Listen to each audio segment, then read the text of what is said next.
Hello दोस्तों, अब हम लोग शुरू करते हैं अपना chapter cell the unit of life. पिछले क्लास में हम लोग पढ़ लिए थे एंडोप्लाज्मिक रेटिकुलम और गोल्गी बॉडी, जिसको गोल्गी एपेटस भी बोलते हैं। आज हम लोग पढ़ेंगे लाइसोसोम्स और वैक्यूल्स। आज हम लोग पढ़ेंगे लाइसोसोम और वैक्यूल्स। पहले हम लोग जान लेते हैं लाइसोसोम के बारे में। लाइसोसोम क्या है? लाइसोसोम कंटेन करता है अपने में हाइड्रोलाइटिक एंजाइम। क्या कंटेन करता है? हाइड्रोलाइटिक एंजाइम, जिसको हम लोग डाइजेस्टिव एंजाइम भी बोलते हैं।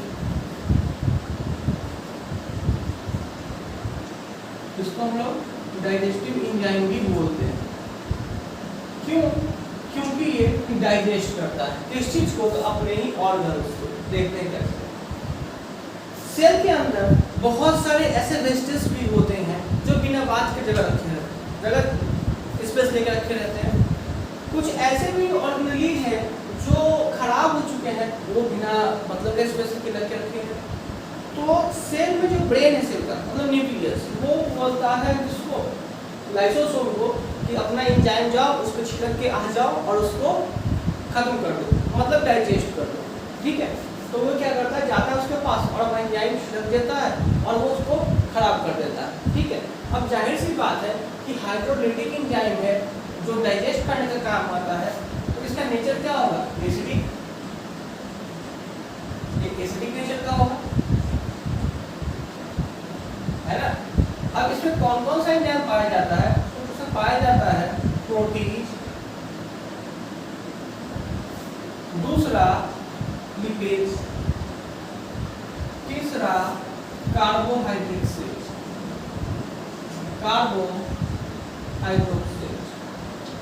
ये सारे एंजाइम हैं जो कि पाए जाते हैं हाइड्रोलाइटिक एंजाइम में। ठीक है, यही सारे एंजाइम इसको एसिडिक नेचर बनाते हैं। इसको सुसाइडल बैग भी बोला जाता है। अच्छा, बहुत सारे लोगों को सुसाइड का फुल फॉर्म सॉरी बोल दिए। सुसाइड का मतलब नहीं समझ में आता होगा। सु मतलब होता है खुद, साइड मतलब होता है मारना। खुद को मारने को बोलते हैं सुसाइडल। तो सुसाइडल बैग क्यों बोलते हैं? जब कभी भी सेल के लगभग ऑर्गेनेलिज काम करना बंद कर देते हैं या किसी भी कारण से खराब हो जाते हैं, तो ये अपने आप को उसी में ब्लास्ट कर देता है, फट जाता है। इसके सारे इंडेक्स भी फट जाते हैं पूरे साइटोप्लाज्म में, और जितने भी सेल इसमें हैं उन सबको खत्म कर देता है, उन सबको डाइजेस्ट कर देता है। तो ये काम था लाइसोसोम का। ठीक है, अब हम लोग नेक्स्ट देखते हैं वैक्यूल्स। वैक्यूल्स का काम क्या है? ये भी बना दें।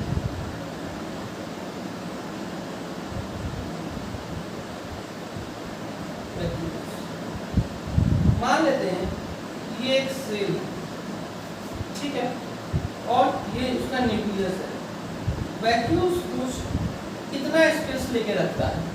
ठीक है, एक मेम्ब्रेन बाउंड होता है, सिंगल मेम्ब्रेन से बाउंडेड होता है, जिसको बोलते हैं टोनोप्लास्ट। ठीक है, ये सारे में पाए, जितने सेल सब में पाए जाएंगे। ये एनिमल में छोटे होते हैं। ठीक है, as comparatively plant and fungi जो भी है, इनमें ये बिगर होते हैं, बड़े होते हैं। लगभग सेल का 90% ही लेके रखते हैं अपने में। लगभग सेल का 90% ले लेते हैं। अब ये अपने में स्टोर क्या चीज को करते हैं? तो ये अपने में स्टोर करते हैं सिर्फ और सिर्फ जो भी वेस्टेज है। ठीक है, उसके बाद जो भी अच्छा चीज है, जैसे फूड पार्टिकल्स, इसको अपने में स्टोर करके रखते हैं ये। ठीक है, तो इनका काम क्या है? किसका? वैक्यूल्स का सिर्फ और सिर्फ स्टोर करके रखने का। ठीक है, कभी कभी ये लाइसोसोम की तरह काम करने लगता है। Sometimes it acts like lysosome की तरह, ठीक है। ये ऑस्मोसिस को भी बताता है, इसको ऑस्मोसिस को। ऑस्मोसिस का मतलब क्या? मतलब कि कंसंट्रेशन ऑफ मिक्सचर्स, मतलब concentration of solutes and solvent, मतलब कि इसके अंदर जो जा रहा है सॉल्यूट से सॉल्वेंट या सॉल्वेंट से सॉल्यूट्स, तो वो कैसा है, अमाउंट क्या है, उसका नेचर क्या है, इस चीज को बताने का भी काम नहीं करता है। क्यों? क्योंकि स्टोर करके रखता है, जनरल बात है।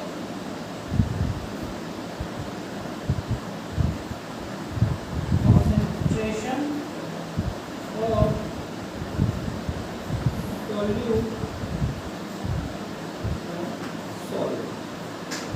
ठीक है।